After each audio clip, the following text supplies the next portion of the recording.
Good evening. I'd like to call this February meeting to order. Dr. Walsh, if he'll lead us in a word of prayer, and then we'll do the pledge. Dear Lord, we thank you so much for the blessings that you give us. We thank you for just another day here on this earth to glorify and honor you. Lord, please be with this board tonight as they make decisions, guide and direct them, and speak to them. And just, Lord, let us just glorify and honor you with our words and our actions. In Jesus' name we pray. Amen.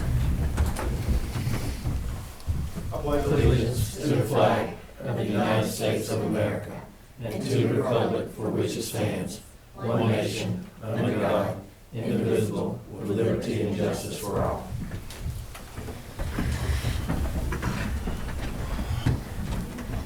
Okay, first item tonight is our consent items, which is the agenda, the minutes of last month's meeting, the fundraiser for 7-on-7 League Tournament, and the fundraiser for Fields of Faith.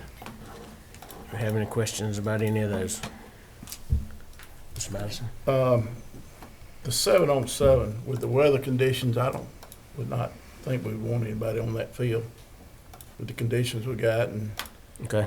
I think the next 6 days we got rain, we got 1 day of sunshine. I don't think it's worth tearing the That field was, up. And I don't know if they can reschedule it or, that was the 15th, is that right? yeah, that'd be this Yes, that Saturday. was Saturday. That'd be Saturday. I asked him about rescheduling. He talked about 2 days that wouldn't work for us. If you guys want to leave an open date for him within the time frame, I could pass that along to him, but he would not give me a specific date to reschedule. Yeah, my opinion is just the weather. I mean, Right. it's unpredictable. Yes, sir. If we get the rain that they're talking about in the next, Yeah, the next couple even what we days. got now with no sunshine, Right. would be good. Okay. What is that organization? FOA? Is that what that is? It's a local guy that runs, a lot of our kids play with his team, not all are from here. But it's a 7-on-7, it's a passing league ultimately, is what it is, and they play all over the state. Is there, do you think is a time when the weather gets better that he could reschedule it? According to him, there was not gonna be a time to do that. I originally asked him that, because I called him this morning, he said no, then he texted me back and said either this Sunday, which wouldn't change anything with the weather, or Right. next Friday, but we have a home soccer match on Friday, so we wouldn't be able to do that. So those are the only 2 dates he gave me. Okay. All right. Do we know what other days late in the month the field is open? With hopefully better weather? I don't know. That's, the only thing, if we're gonna pull Well, it, I think we need to, whatever we do, pull it or vote Yeah. to not do it Well, because that's of the what I was weather. gonna I say. mean, how do you, I don't know how if you, we're gonna vote to approve that, with it, taking that out, then at that point, I think we let him know that if he can come up with another date, we'll re-entertain it. But right now, with the weather like it is, if that's what the board wants to do. My only concern, if the 1st of March was a workable date for him, we won't meet again until the 11th. There's a few Saturdays in there Right. that he potentially could do it, weather permitting, which would be you said it was a Saturday? Yes, sir, it's the Saturdays where we, It's just coming Saturday. See, yeah, I'd see that, and I agree, Oh, the yeah. field won't be ready this Saturday, Yeah. but the 1st or the 8th of March are 2 workable days, weather permitting. But we wouldn't meet again until the 11th, is that correct? Mm-hmm. let me ask one more. Were we gonna have to line it off for him also? Or were they gonna do it? Do you know? he asked to do that. He was originally told no, that would be an expense of them, that field paint's not cheap. Right. That would be something that would have to be, if you want it done, would have to be paid for. Do we still have the lines, the sidelines right? They Just gotta have in sidelines, and 5? they gotta have 10-yard markers. So we have those already, or Can you see can them you see the from- 10 yards? No, They're not They're all the gone. Not the last time I was over. I figured we just right. Not visible now. Is this for our students? Is this like an hour? It is not It's an not hour. anything to do with But it's Lincoln some, County? yes, some of our kids play on that 7-on-7. Okay, Probably all of them. okay, For your skill kids. okay, yeah. But no, it's not a school function. And Coach Homsky's is good with this? I mean, I guess he's he's the athletic director, I guess. Doug Huff. He's Coach Huff football does that. operations. Coach Well, Huff. football, Yes. it is football, isn't it? It is football, Okay. yes, sir. Is he good with it? We're gonna do it this Saturday. Or anytime, I guess, I don't, Yeah, I mean, he's been apprised of it in the past.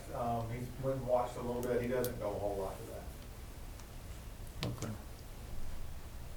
I was just thinking that football stuff would go through that director, I guess, that's kinda what I was thinking, so I don't know. So is he expecting you to come back with possible dates? Him? Yes. No, sir. I gave him that opportunity today. Okay.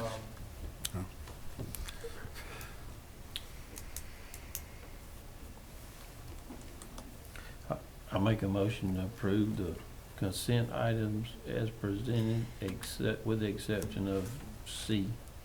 I do have a question Okay. about something not related to this, the meeting minutes. It says in all of the meeting minutes, these 3 hearings that we've had at the Board of Education office for a millage rate and bond rate hearing. Is that the correct verbiage? That's like, it's like the second line? No, Okay, that's my mistake. okay. And that's on all 3 of them. I just noticed that, and I didn't know if that needed to be changed. So, Yeah. I missed it too. Okay. Because I just saw it when I was sitting here.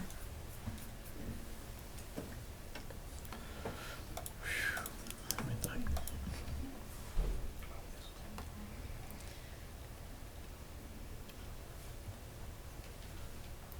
Okay, I make a You wanna correct motion. your motion, yeah? There you I go. withdraw my motion, and then I'm gonna make another motion.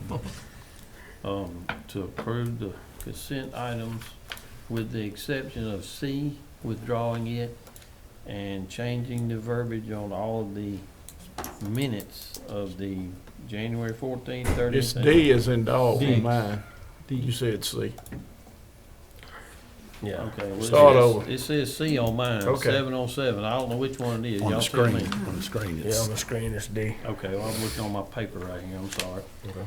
The 707 league tournament, Mhm. and then the minutes of the 3 meetings for House Bill 581, change it to saying that instead of the millage rate and bond rate hearings. Okay. Is that I have correct? a second. motion by Mr. Heitman, second by Mr. Monroe. All in favor? Thank you. All right. The next item is our financials. Our financials for tonight are through December. We usually get a big advance in December of our taxes. We did not this year. I think part of that was due to Ms. Danner retiring and Ms. Wilkes taking over. We did put it in early January. It was $3 million, so that'll make, boost our ad valorem taxes a lot for next month. Nothing else major to look at on the financials except for impact aid. We did collect it in December as well. It was 244 and some change. It's the standard first payment for the year. And the rest in there was that flood control that we got back in October and November.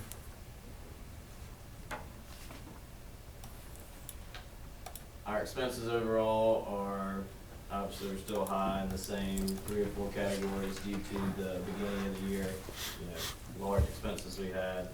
But overall, through December, I think we are under 50%, which is always nice.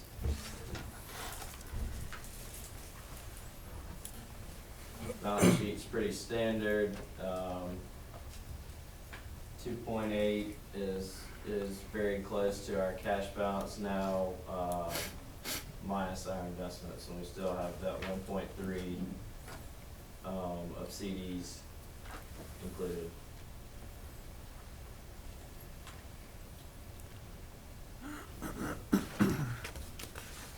Overall, I think last month we had a $1.6 million deficit. Now it's 1.1, so we gained $500,000 in December, and we will not deficit after January. Splosh, huge splosh month of December. Go figure with Christmas. We now have $100,000 average. I don't know where this stops. Right now, we are at 2.8 million basically. We budgeted for 5, so we're 300,000 over where we should be because we're exactly at the halfway mark. That means we're gonna run out to me at least 6 months early, possibly earlier. It's in my opinion that we figure out what to do with SPLOST sooner than later.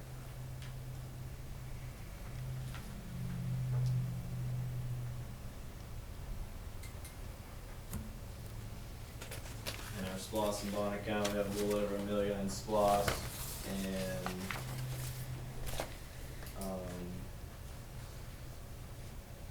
1.5 in bond. Our next bond payment is April the 1st.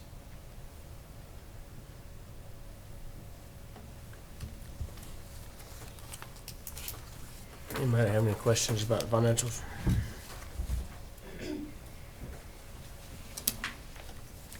So we seem to be in good shape, we in good shape?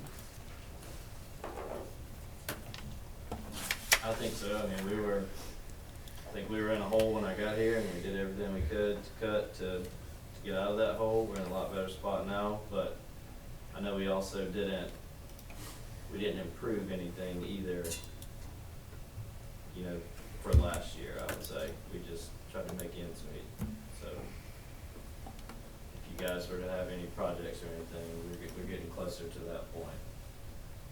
Or if, something else terrible happens, I mean, Esther built us on the HVAC down here, so.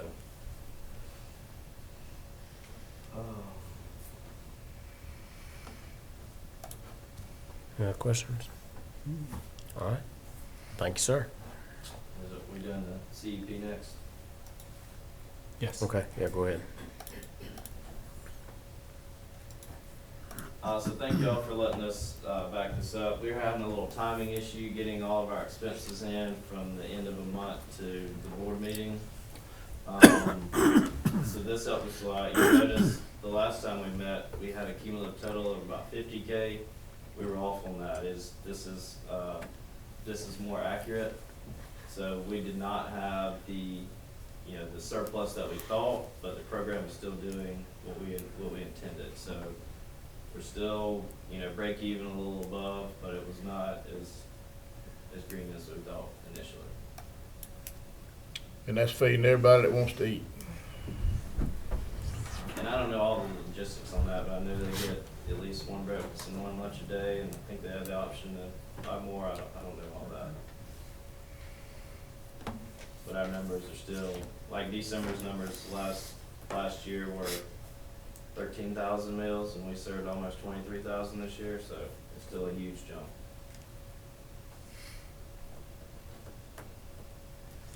Okay. Anybody have any questions on CEP? Looks good. Looks good. Okay, thank you. Next is IDEA, fiscal year 25.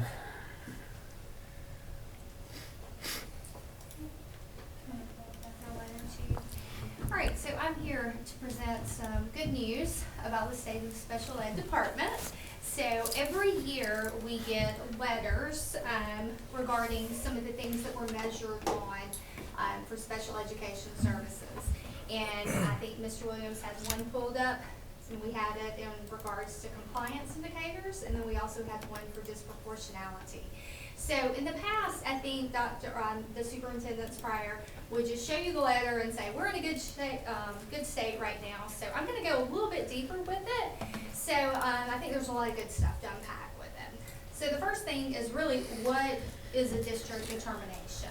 And if you'll scroll down. I'm so sorry. All right.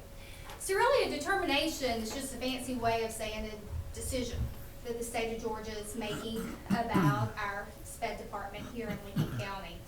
It's all based off of federal legislation, which is IDEA, which is the Individuals with Disabilities Education Act. It was first authorized in 1975, and it was most recently reauthorized in 2004. And basically, it just sets forth all the requirements that our special education department has to follow. And the state every year collects a lot of data, and then they report back to us, are we compliant? Are we doing what we are supposed to do for it? And those determinations help us decide, okay, where do we need to work? What are our areas of improvement? So, just to kind of cut to the chase, and a spoiler alert with it, we met requirements. So we were 100% across the board in the two areas of compliance indicators and disproportionality.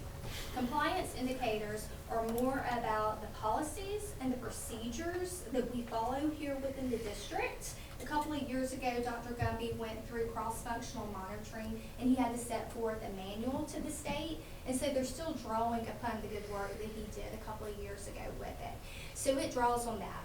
Disproportionality, it can tend to be a bad word in special education. You don't want to be disproportionate, and it's really about making sure that we don't have differences in how we identify, place, or discipline students with special needs. So, as I said, spoiler alert, we met the requirements, and although it says FY 2025, it's really lagging data.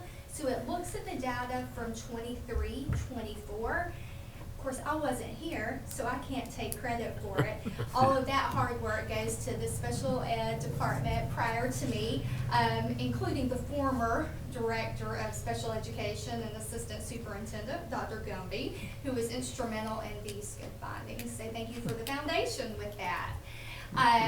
Just digging a little bit deeper into it, the compliance indicators, the first one that they look at, okay, just going back, they give us 2 letters. They're judging us on 2 things. There's more things to come. They look at a lot of stuff, but these are just the 2 that we've already gotten thus far. Compliance indicators look at suspension and expulsion, rates for students with disabilities. We want to make sure that we're not over-disciplined or under-disciplined certain races or ethnic groups, and we are doing a very good job with that. Equitable representation is really about looking at our processes for identifying students with special needs, regardless of race or ethnicity, and then going a little bit deeper into the category of eligibility that they have. Within special education, you can have OHI, which is other health impairment. You can have SLD, which is students with learning disabilities. There's about 13 of them, so I'm not going to go through all of that. Timely and effective processes. This is about correcting non-compliance quickly. So if we ever were to be found in non-compliance, which we haven't been, we would work to rectify that based off of the manual that was created a few years ago. It's also about maintaining funding levels. And while I talk about the SPED department, I also want to extend that to Mr. Norman and his department. He actually works with us to help us achieve the findings that we have. He recently did our excess cost and maintenance of efforts, so he did a very good job with it. So, it's not just the teachers and directors with that.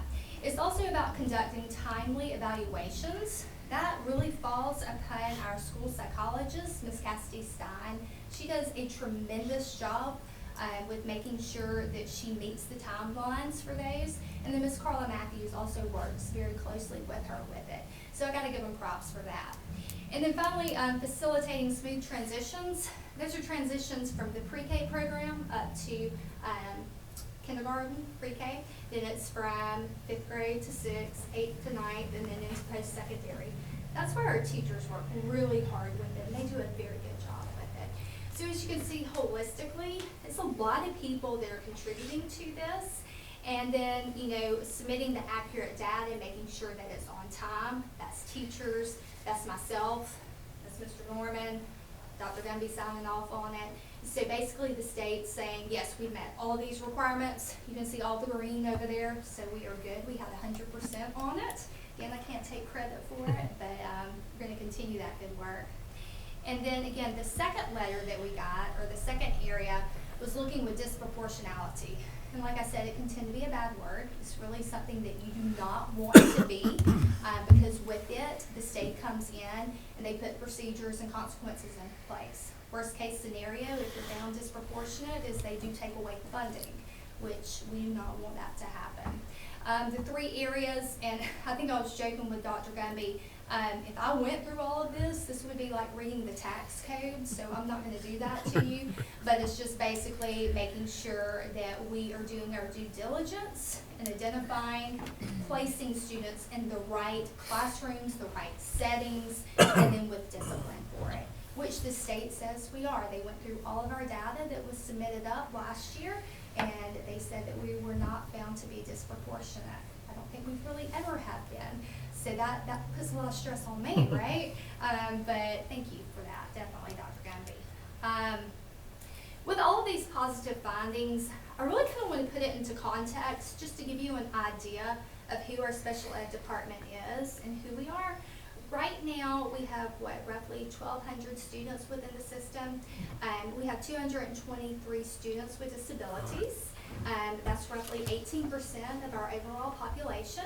Within our district, we've got 16 special ed teachers, 14 paraprofessionals, a school psychologist, a federal programs coordinator, which is Ms. Carla Matthews, our speech pathologist.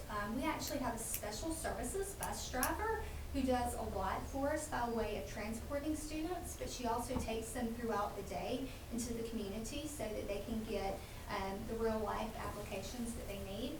And then we also contract out with a speech pathologist, occupational therapist, and a physical therapist. And then finally, from IDEA, every year they send down funding to us. So this is from the feds, not the state, but we're getting roughly $400,000 from the state to put all of these practices in place. But that's really a drop in the bucket. We also rely on some of the state funding with it, with TBE.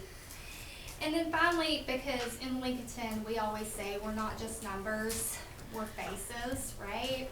So I just wanted y'all to have a view. I wanted to put a picture with that. This is a lot, not all of our special ed teachers, paraprofessionals, of course, Dr. Gumby. I definitely want to give all of them credit. Not only do they do a great job with instruction in the classroom, they are also managing the demands of a lot of paperwork and the complexities of handling that paperwork, of going to meetings, of meeting deadlines, so that we can make sure that we are in compliance. So prior to this role, I will submit, I did not realize how much our special ed teachers do for our district in addition to what they're doing for our students. So I just wanted to take this opportunity to give them credit, as well as our principals and our assistant principals, because they also play a huge role in it. So once again, I can't take credit for anything. It's all of them, but we have a great foundation. It's kind of scary, but I'm hoping that we have some great stuff next year too. Okay? Oh, yeah. All right. Any questions? That 18%, is that normal in other counties? Is that about what other schools have, 18% of the population? I will be honest, we're a little high, but what I can say is there's an upward trend across the state. Other districts are seeing an increase as well. So, the data is showing that we're not over-identifying, so I feel like we're in a good place, but yes, it is a lot. I will say too, that Georgia is one of the states that's pretty renowned for autism centers. So a lot of people tend to move to the area for that. Also, Fort Eisenhower, they're one of the bases that actually allow parents to choose to come. So a lot of times parents with students with disabilities will choose that area, and then the surrounding areas see a lot of increase with that. So I think it's just the confluence of where we are as a society, and then where we are geographically too. Do you think we've seen students or parents bring students here because of that group right there? I've actually heard that. I know of one particular case where the mama said, absolutely, my baby's coming here for this. You all do everything, go above and beyond, and she couldn't say enough about case managers. And that was actually last year. So. Very good. What, Okay. what is it, I don't know that they designate a person, 200 and something students. I mean, I might be able to understand one end of the spectrum, but what will be the ends of the spectrum to put these students in that? So it's a wide range of students. So Okay. a lot of this is really students that need speech services. So they're speech language impaired. They're pretty transient. They'll get in early and then they'll exit the program. Always the goal of special education is that we want to provide quality access to the curriculum so that we can exit them out. And we are seeing the numbers that we're taking in, they're also exiting out. That means we're doing what we're supposed to do. Okay. So on one end, you see students with just speech, delays, and we have our speech pathologists that work with that. Would that be like a young child, maybe in kindergarten, first grade, something like Absolutely. that? So they may have articulation issues, Okay, or they're not able to grasp the language. okay, So our speech pathologists do a good job with Okay. that, and that's Ms. Gravey and then Ms. Lee Beggs also. okay, And then on the other end of it is where we see students with intellectual disabilities, and those can range from mild to profound. okay, So it is a very big continuum with it. okay. Thank you. I was looking at sped numbers right before this meeting, and since October of '21, which is our FTE 2022, our first count, we've grown 89 sped students. So almost a whole class That's good. from sped, yeah. So just so you can kind of see the numbers, and I think right now, I think you should 223 sped students. And when I took over SPED some years ago, we were at 153. So you can kind of see I how the did numbers are going. percentage, and it's almost 49% Yeah. growth that we had for it. But I do think a lot of it is what we have to offer. So not only other parents, but I think parents of students with disabilities, they see the small town feel and those values that we have, and they want their kids to be a part of that too. So I think we're a draw for a wide range of families. That's correct. You've got to get more attention in a smaller school. I mean, And naturally, that's what I hear. yeah. Okay, any other question? Okay, thank you very much for that presentation. Next item is House Bill 581 discussion. House Bill 581. If you pull up that chart first. So after several months now of discussing 581 with my colleagues across the state, we've been in several webinars, several conferences, several seminars, just face-to-face meetings. We've had financial analysts to come to talk to us. We've had retired educators come talk to us.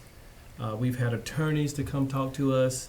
And so after gathering all of that data, and as of 2 or 3 o'clock today, I was still watching webinars, looking at other board meetings, not just from school boards, from county boards, just trying to make sure that I have the information that I need to make a recommendation.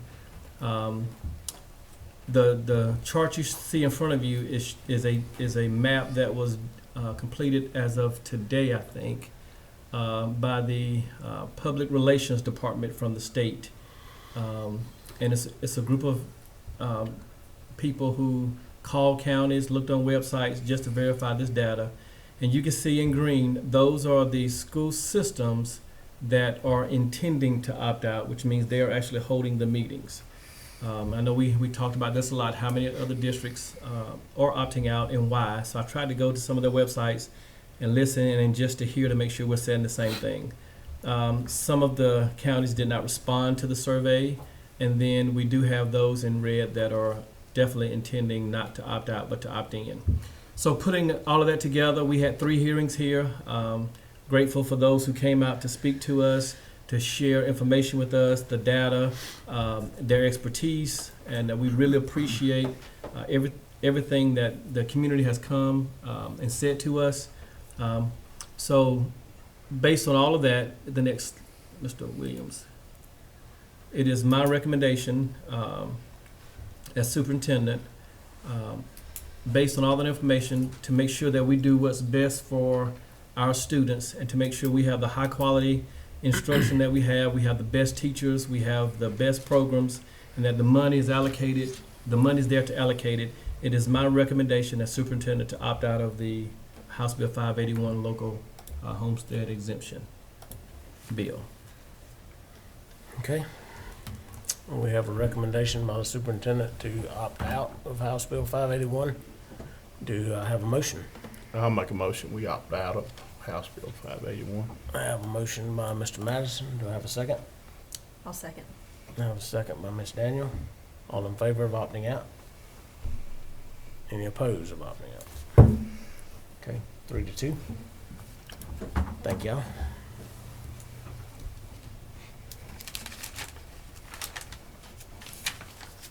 The next item is policy for revision. Okay. Mr. Williams, if you can pull up the old slide on the desktop.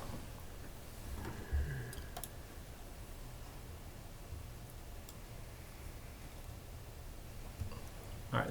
It's hard to read, but this is a copy of the old organizational chart that was approved back in November of '22.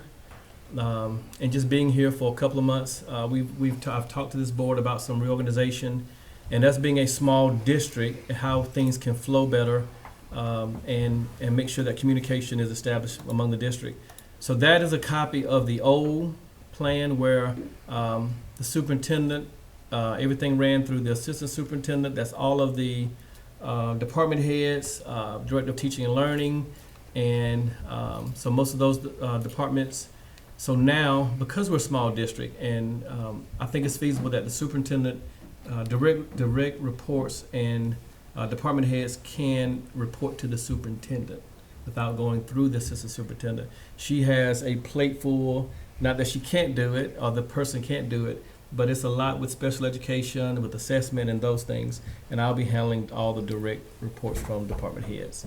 So if you can show them the new one, this is the proposed new look of our organizational chart. Assistant superintendent, as you see, still responsible for all of the SPED services and still flows through each principal and the staff under those principals.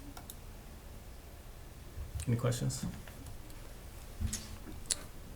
Might have a question. If not, we'll move on to our next item, policies for review. Okay.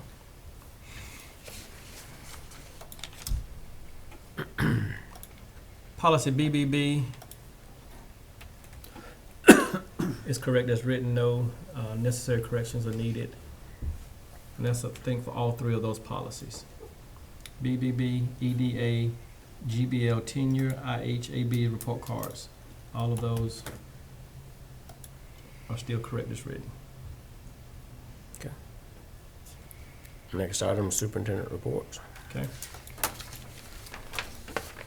We're very grateful to our governor and legislators this year for giving us the additional funds in this mid-year election, in this mid-year term. Even though it hasn't passed fully, I expect it to pass. So I want to go ahead and start using those dollars.